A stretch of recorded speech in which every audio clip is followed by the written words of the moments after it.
नमस्कार, एचएनएन 24/7 देख रहे हैं आप। मैं हूं आपके साथ विशालगढ़। खबरों की शुरुआत करेंगे बड़ी खबर से। पेपर लीक मामले में बड़ा एक्शन। मास्टरमाइंड खालिद के घर एसआईटी की बड़ी दबिश। खालिद के 3 बहनों से गहन पूछताछ की गई। टीम अहम दस्तावेज और डिजिटल सबूत खंगाल रही है। एसआईटी कई अहम दस्तावेज सील कर ले गई साथ। तो बड़ी खबर आप तक पहुंचा रहे हैं, जहां पर मास्टरमाइंड खालिद के घर पर छापेमारी हुई है। खालिद की तीनों बहनों से पूछताछ भी इस दौरान की गई है और जो अहम दस्तावेज है वो टीम अपने साथ ही जुटा कर लेकर के गई है। तो एसआईटी ने कई अहम दस्तावेज सील भी इस दौरान कर दिए हैं। पेपर लीक मामले में बड़ा एक्शन देखने को मिला है, जहां पर मास्टरमाइंड खालिद के घर पर एसआईटी की बड़ी दबिश हुई है। खालिद की तीनों बहनों से पूछताछ इस दौरान हुई है और टीम अहम दस्तावेज और डिजिटल सबूत भी खंगाल रही है। तो कई अहम दस्तावेज सील कर टीम अपने साथ भी ले गई है। तो बड़ी खबर आप तक पहुंचा रहे हैं, जहां पर मास्टरमाइंड खालिद के घर पर एसआईटी की बड़ी दबिश देखने को मिली है। पेपर लीक मामले में आरोपी है खालिद और ऐसे में अब पुलिस लगातार जांच पड़ताल कर रही है, तो वहीं एसआईटी भी जुटी हुई है।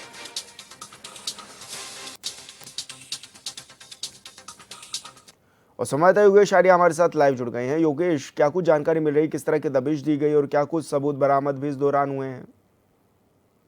हाँ देखिए विशाल, जिस तरह से यूपी टीपीएससी का मामला सामने आया है उसके बाद से जिस तरह से एसआईटी का गठन किया गया और एसआईटी अब लगातार जो है पूरे मामले की गहन जांच में जुटी हुई है। लगातार जो इससे साथ जुड़े हुए लोग हैं उनके घर पर दबिश देकर उनसे पूछताछ की जा रही है और जिस तरह से खालिद के घर पर जो है कल जो है दबिश दी गई और देर शाम तक ये पूरा प्रकरण में जांच चलती रही, उनसे पूछताछ चलती रही, अहम दस्तावेजों को खंगाला गया।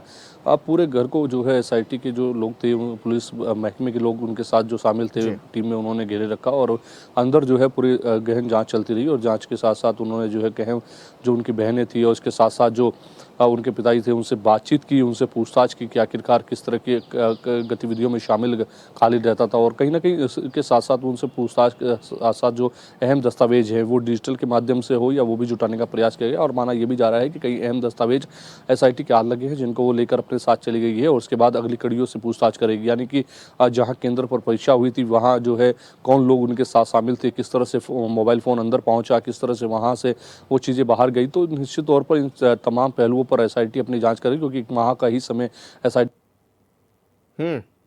जांच रिपोर्ट पहुंच देनी है और उस दौरान कार्रवाई भी देखने को मिलनी है। तो निश्चित तौर पर पूरी जांच जो है एसआईटी कर रही है, हर पहलू पर जांच हो रही है और जिस तरह से दस्तावेज जुटाए गए हैं तो निश्चित तौर पर ये माना जा रहा है कि वहां से जो अहम दस्तावेज जुटाए गए हैं उसके बाद कोई बड़ा खुलासा जो है जल्द जो है हो सकता है। लेकिन अभी कई कड़ियाँ ऐसी हैं जिनको जो है एसआईटी की जद में आना होगा, उनकी पूछताछ वहाँ होगी, चाहे वो केंद्र पर मौजूद कर्मचारी हों, चाहे उस केंद्र से जुड़े लोग हों, उनसे भी पूछताछ होनी है। तो निश्चित तौर पर ये बड़ा मामला है और उधर दूसरी तरफ देखा जाए तो छात्र जो है अभी भी अपनी मांगों को लेकर डटे हुए हैं, वो लगातार जो है इस सीबीआई जांच की मांग कर रहे हैं।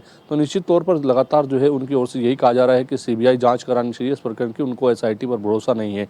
लेकिन एसआईटी उधर देखा जाए तो लगातार हर पहलू पर जांच करती हुई नजर आ रही है। अब देखना यह है कि एसआईटी कब तक अपनी जांच को पूरी करती है और कौन ऐसे मुख्य चेहरे और बाहर निकल कर आते हैं जिनके सामने से पर्दा हटता है, क्योंकि जो है खालिद की गिरफ्तारी हो चुकी है, उनकी बहन की गिरफ्तारी हो चुकी है, लेकिन उससे अलग भी उनकी बहनों से पूछताछ हुई है, घर में कई अहम दस्तावेज जो है खंगाले गए हैं। जी, लेकिन अभी तक की अगर प्रक्रिया की बात की जाए योगेश, तो अभी तक क्या कुछ प्रक्रियाएं अपनाई गई हैं और क्या कुछ बातें अभी तक सामने आई हैं? देखिए क्योंकि सबसे महत्वपूर्ण होता है कि अंदर फ़ोन कैसे गया और वहाँ से वो फ़ोटो बाहर कैसे आए और वो महिला किस तरह से जो है उन संगठनों के संपर्क में थी, इस पूरे पहलू पर जांच हो रही है और उसके साथ साथ खालिद का वहाँ फ़ोन जाना, वहाँ से पेपर बाहर आना, ये बहुत महत्वपूर्ण कहीं ना कहीं जो है कड़ी है। इसी से जो है पूरे मामले को जोड़कर अगर पूछताछ चल रही है तो निश्चित तौर पर एक बड़े मामले का खुलासा हो सकता है कि आखिरकार इसमें कहीं कोई बड़ा षड्यंत्र तो नहीं था, कोई पीछे ऐसा मास्टरमाइंड तो नहीं है जो खालिद को मास्टरमाइंड के तौर पर आगे प्रदर्शित कर रहा हो और उसके पीछे भी कोई बड़ा गेम चेंजर हो जो कि पूरे गेम को खेल रहा हो, पीछे से पूरी चीज़ों को चला रहा हो। तो निश्चित तौर पर ये देखना जो है लाजमी होगा कि आखिरकार इस एसआईटी की जांच में किस तरह का बड़ा खुलासा होता है, क्योंकि लगातार जो है जांच की जा रही है और जांच के जो पहलू हैं उन पर जो है कहीं ना कहीं पूरी नज़र जो है एसआईटी के जो अहम अधिकारी हैं जो इस पूरे मामले पर पूछताछ कर रहे हैं वो लगातार बने हुए हैं। और कहीं ना कहीं जिस तरह से देखा जाए कि छात्र जो है लगातार सीबीआई की मांग कर रहे हैं कि सीबीआई की जांच होनी चाहिए, उनको विश्वास सीबीआई पर है तो लगातार वो सीबीआई की जांच मांगे, लेकिन एसआईटी अपनी पूरी जांच कर रही है। और सबसे महत्वपूर्ण ये है कि केंद्र पर जांच होनी चाहिए, जैमर्स नहीं थे और उसके बाद वहाँ पर जैमर्स क्यों नहीं काम कर रहे थे और कैसे वो मोबाइल फ़ोन वहाँ पहुँचा, कौन वो कर्मचारी था जो इस पूरे मामले में शामिल था। तो ये निश्चित तौर पर ये जब पूरी कड़ी को जो है वहाँ पर एसआईटी जाँच की जद में लाएगी और पूछताछ शुरू करेगी तो निश्चित तौर पर एक बड़ा खुलासा देखने को जरूर मिलेगा। जी बिल्कुल योगेश, बहुत शुक्रिया आपका तमाम जानकारी साझा करने के लिए। बरेली हिंसा पर अयोध्या दशरथ गद्दी पीठाधीश्वर महंत ब्रजमोहन दास का बयान सामने आया है। महंत ब्रजमोहन दास ने बरेली हिंसा की निंदा करते हुए इसे सोची समझी साजिश बताया है। उन्होंने कहा है कि नवरात्र के मौके पर अराजकता फैलाने और समाज को बांटने की साजिश की जा रही है। सरकार को इसकी जांच कराकर दोषियों को ऐसी कड़ी सजा देनी चाहिए कि उनकी 100 पीढ़ियां तक याद रखें। ये जो बरेली में घटना हुई बहुत निंदनीय घटना है, अशोचनीय विषय भी है, क्योंकि दुर्गा पूजा के ऐसे समय पर जब जगह जगह पंडाल लगाए गए हैं, जिन पंडालों में हमारे घर की बहन बेटियां माँ सब लोग जा रहे हैं, जहाँ भीड़ लगा हुआ है, हर तरफ धर्म का पताका फहर रहा है, माँ के अनुष्ठान हो रहे हैं, लोग व्रत है। ऐसे समय में बरेली में हमारे जो रक्षक है, जो सिपाही बंधु है, जो अधिकारी बंधु है, इनके ऊपर पथराव करके अब माहौल को खराब करने का जो कार्य किया जा रहा है, जो अराजकता फैलाने का कार्य किया जा रहा है, यह बहुत निंदनीय है। इस पे सरकार को कड़ी से कड़ी कार्रवाई करनी चाहिए। नवरात्रि त्योहार को शांति और सुरक्षा के बीच संपन्न कराने के लिए प्रशासन और पुलिस पूरी तरह सक्रिय है। कुशीनगर के कसिया इलाके में मंडलायुक्त गोरखपुर और डीआईजी गोरखपुर ने पैदल गश्त कर सुरक्षा व्यवस्था का जायजा लिया। इस दौरान मिशन शक्ति अभियान फेज 5.0 के तहत महिलाओं और बालिकाओं को जागरूक भी किया गया।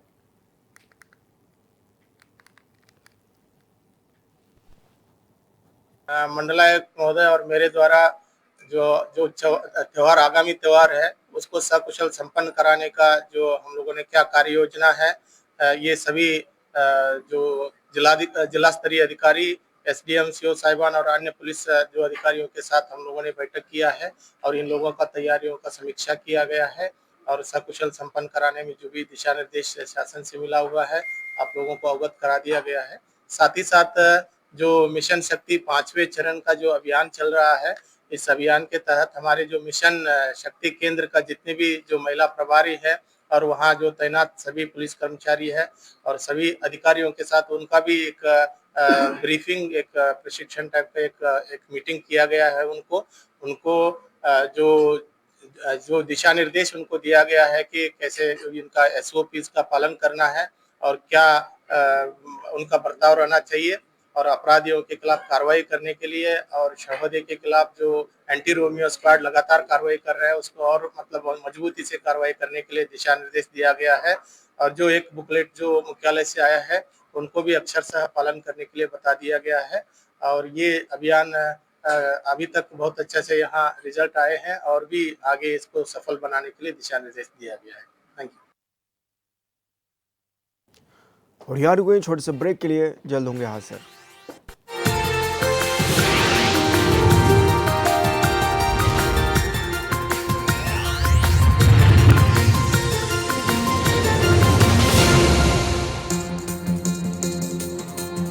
ब्रेक के बाद स्वागत है आपका। खबरों में आगे बढ़ेंगे। बरेली में हुए बवाल के बाद अब शामली पुलिस भी पूरी तरह से अलर्ट मोड पर आ गई है। किसी भी तरह की अप्रिय घटना को रोकने के लिए जिले के संवेदनशील इलाकों में भारी पुलिस बल के साथ फ्लैग मार्च किया गया है। अधिकारियों ने साफ संदेश दिया है कि शांति भंग करने वालों को किसी भी सूरत में बख्शा नहीं जाएगा। देखिए, वैसे भी नवरात्र का महीना चल रहा है। मिशन शक्ति 5 ये 22 तारीख से प्रभावी है। हम लोग दिन में स्कूलों में भी बच्चियों को ब्रीफ करते हैं, उनको जागरूक करते हैं। इसके अलावा जो वर्तमान की स्थिति है, जो कहीं कहीं किसी जनपदों में कुछ लॉ एंड ऑर्डर की प्रॉब्लम हुई थी, इसके क्रम में हम लोग जनता को व्यवस्थित करने के लिए, उनको जागरूक करने के लिए, उनके अंदर विश्वास पैदा करने के लिए तथा अपराधियों के अंदर भय पैदा करने के लिए हम लोग रूट मार्च कर रहे हैं और जनता को ये संदेश देना चाहते हैं कि जनता पूरी तरह सुरक्षित है। और जो अपराधी तत्व हैं उनके खिलाफ किसी भी लेवल पर जाकर कार्रवाई की जाएगी। एटा जिले में पुलिस उप महानिरीक्षक अलीगढ़ प्रभाकर चौधरी ने निरीक्षण कर पैदल मार्च भी किया। त्योहारों को देखते हुए सुरक्षा व्यवस्था का जायजा लिया और आवश्यक दिशा निर्देश भी इस दौरान दिए गए। जिले के सभी थानों में मिशन शक्ति की स्थापना को लेकर निरीक्षण किया है। निरीक्षण के दौरान महिला संबंधी अपराध रोकथाम और मिशन शक्ति कार्यक्रम की जागरूकता पर सख्त निर्देश दिए गए हैं।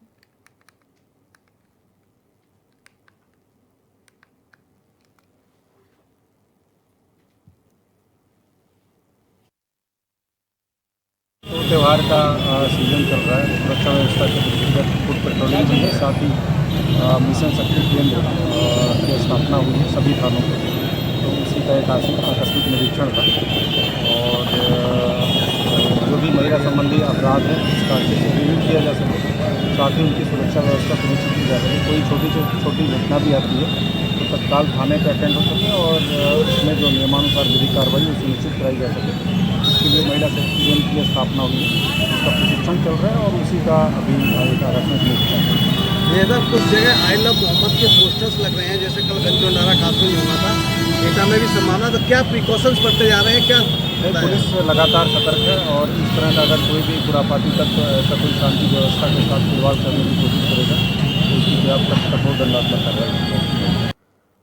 बुलंदशहर के गुलावटी में फूड सेफ्टी डिपार्टमेंट ने मिलावटखोरी घी का बड़ा खुलासा किया है और 2 गोदाउन भी इस दौरान सील किए हैं। मौके से लैक्टोज मोल्टोडेक्सिन के साथ ही तेल भी बरामद किया गया है। वहीं छापेमारी के दौरान मौके से 5 सैंपल जमा कर जांच के लिए प्रयोगशाला भी भेज दिए गए हैं।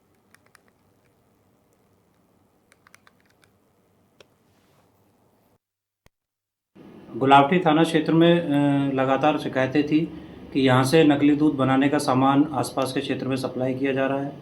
आज जिलाधिकारी महोदया के निर्देशन में खाद्य सुरक्षा विभाग की टीम ने मजिस्ट्रेट और पुलिस बल के साथ छापेमारी की।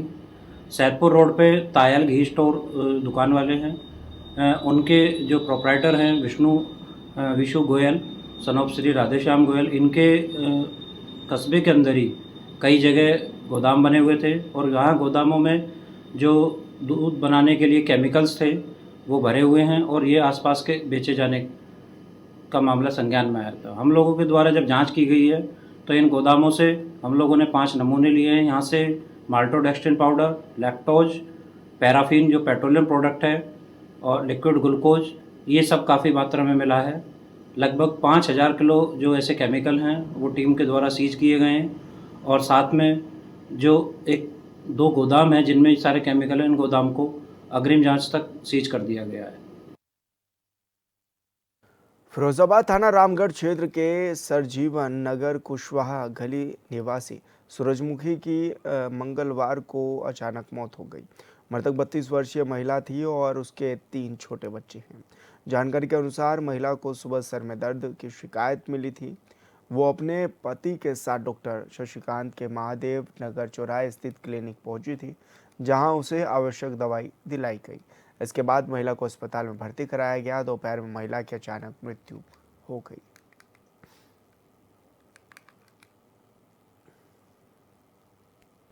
इनके सिर में दर्द उठा था तो मैं इन्हें लेके गया था वहाँ पर डॉक्टर के पास। डॉक्टर के पास मैं लेके गया था, फिर बाद में उन्हें वो दवाई दे गई, उससे कुछ आराम नहीं मिला। तो बोतल लगाई, बोतल पूरी लग गई। उसके बाद मैं घर चला आया, दोबारा बोतल लगी है। बोतल लगते ही कहीं मेरे पास डॉक्टर का फ़ोन आया कि भैया आ जाओ, आप इन्हें ले जाओ। उन्हें तुरंत ही हुआ, मैं वहाँ पहुँचा हूँ। वहाँ कोई मुझे वहाँ से निकाल के भगा दिया गया है कि हाँ तुम यहाँ से ले करो, इसको ले जाओ। के पास लेके गए थे? कौन सी जगह? जे सतीकांत जे का बोलते हैं आरोग्य क्लिनिक। किस जगह पे स्थित है ये? जे महादेव नगर के पास जो पुलिया पे है, महादेव नगर। कितने बजे भर्ती कराया था आपने? मैंने कराया था सुबह 11 बजे के समथिंग। और कब एक्सपायर हुई है? अभी हुई है 11 बजे के, जब लेके गया था। दिक्कत क्या थी उनको? उनके सिर में दर्द उठा था। केवल सिर के दर्द का इलाज कराने? हाँ। और फिलहाल इस बुलेटिन में मेरे साथ इतना ही। आप देखते रहिए चैनल 24/7। नमस्कार।